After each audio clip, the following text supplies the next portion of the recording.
কখনো ফুলতলি গেলে আমার বাসায় এসো। আমার হাজবেন্ডকে দেখলে বুঝতে পারবে তোমাকে বিয়ে না করে আমি কতটা ঠিক করেছি। তোমার হাজবেন্ড আমার থেকে বেটার এই শো অফটুকু করার জন্য ফুলতলি যেতে বললে নাকি বেড়ানোর জন্য দাওয়াত দিলে? দুটোই। আসি। হ্যাঁ কি হলো? আমি একটা মেয়েকে ভালোবাসতাম, ওর নাম নাদিয়া। তো বিয়ে হয়ে গেছে। ওর হাজবেন্ড এখানে ফুলতলিতে LGRD তে জব করে। ও আমাকে ওর বাড়িতে ইনভাইট করেছে, আমি যদি কখনো ফুলতলিতে আসি যেন ওকে ইনফর্ম করে, ওর বাড়িতে যেন যাই। ও না আমাকে ওর বাড়িতে এমনি এমনি ইনভাইট করেনি, ও আমাকে শো অফ করতে চেয়েছে, দেখাতে চেয়েছে যে ওর হাজবেন্ড আমার থেকে বেটার। তাই আমি ঠিক করেছিলাম যে আমিও বিয়ে করে বউ নিয়ে ওর ওখানে ঘুরতে যাবো। তারপর ওকে দেখিয়ে দেখিয়ে আমার বউকে এত ভালোবাসবো যে যে হিংসায় জ্বলে পুড়ে কষ্টে কলা হয়ে যাবে। But তোমার জন্য যদি সেটা না পারি তাহলে আমি ওর কাছে আবার লুজার হয়ে যাবো। আইডিয়া, তোমাকে লুজার হতে হবে না। মানে তোমার তো উদ্দেশ্য একটাই, নাদিয়াকে জ্বালানো, রাইট? তো এর জন্য বিয়ে পর্যন্ত ওয়েট কেন করতে হবে? আমি তোমার ওয়াইফ হিসেবে অ্যাক্টিং করবো। সাদাত, তুমি এতদিন পর? তুমি আমাকে বলেছিলে না যে ফুলতলিতে যদি কখনো আসি তাহলে তোমাকে যাতে আমি জানাই। আমি এখন ফুলতলিতে আমার ওয়াইফকে নিয়ে বেড়াতে আসছি। সত্যি? হ্যাঁ, তুমি আমাকে দেখাতে চেয়েছিলে না যে তোমার হাজবেন্ড আমার থেকে বেটার। এখন আমি তোমাকে দেখাতে চাই যে আমার ওয়াইফ তোমার থেকে 1000 টাইমস বেটার। ও, তুমি আমাকে চ্যালেঞ্জ করছো? Of course, why not. ঠিক আছে, আমি গাড়ি পাঠাচ্ছি, চলে এসো। আমি তাহলে অ্যাড্রেসটা টেক্সট করে দিচ্ছি। Bye, I love. দোস্ত কেমন আছিস? আরে দোস্ত, তুই কেমন আছিস? ভালো। এই যে মাই লাভলি ওয়াইফ।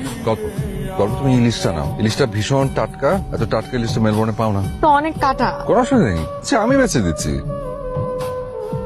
দাদা, হ্যাঁ। আপনাদের বিয়ে হলো কতদিন হয়েছে? 2 বছর। এখনো ভাবি কে এত ভালোবাসেন, রিয়েলি অ্যাপ্রিশিয়েট করার মতো। একটাই তো জীবন, এই এক জীবনে ঘৃণা না, ভালোবাসাটাই সব। কি বলেন মুশকিল ভাই? দাদাদের চয়েস অনেক ভালো। জি, গল্প তুমি অনেক সুইট। Thank you. আচ্ছা, ও তোমার সাথে ওর পাস্ট শেয়ার করে না? হ্যাঁ করে তো, কি বলে? সবকিছুই বলে। রিলেশনশিপ নিয়ে কি বলে? সাদাত একটা মেয়েকে না অনেক ভালোবাসতো, এটা নাকি ওর হৃদয় ভেঙেছে। এই কথা বলছে? শোনো, ছেলেরা মেয়েদেরকে খুব অনেক কিছু বানিয়ে বলে, সবকিছু বিলিভ করতে হয় না। সাদাত আমাকে কখনোই মিথ্যা কথা বলে, সবসময় সত্যি বলে। সাদাত তো ভালো একজন মানুষ, তার থেকেও ভালো হাজবেন্ড আমি ওর মতন একটা মানুষ লাইফে পেয়েছি। I am so lucky. দাদা তো অনেক লাকি, তোমার মতো একটা লক্ষ্মী বউ পেয়েছে। ও লাকি না, আমি লাকি, বিকজ ওর সেই গার্লফ্রেন্ড ভেরি মাচ আনলাকি। ওর গার্লফ্রেন্ড ওকে ছেড়ে চলে না গেলে তো আমি সাদাতকে লাইফ পার্টনার হিসেবে পেতাম না। বেচারির জন্য আমার এত মায়া হয়। আহারে জান, কি গল্প করছো? আচ্ছা শোনো, রাত তো অনেক হলো, চলো আমরা ঘুমিয়ে পড়ি। কাল সকাল সকাল উঠতে হবে, আবার দূরের পথ, লম্বা একটা জার্নি। আর তাছাড়া মুশকিল ভাইয়েরও সকালবেলা অফিস আছে। চল, গুড নাইট। দুজনকে একসাথে ভালোই মানিয়েছে, আর দুজনের সম্পর্কটা না হিংসা করার মতো। চলো আমরা গিয়ে শুয়ে পড়ি। হয়েছে, এখন ওদেরকে কপি করতে হবে না। তুমি যাও, আমি এগুলো গুছিয়ে আসছি। Nice trick.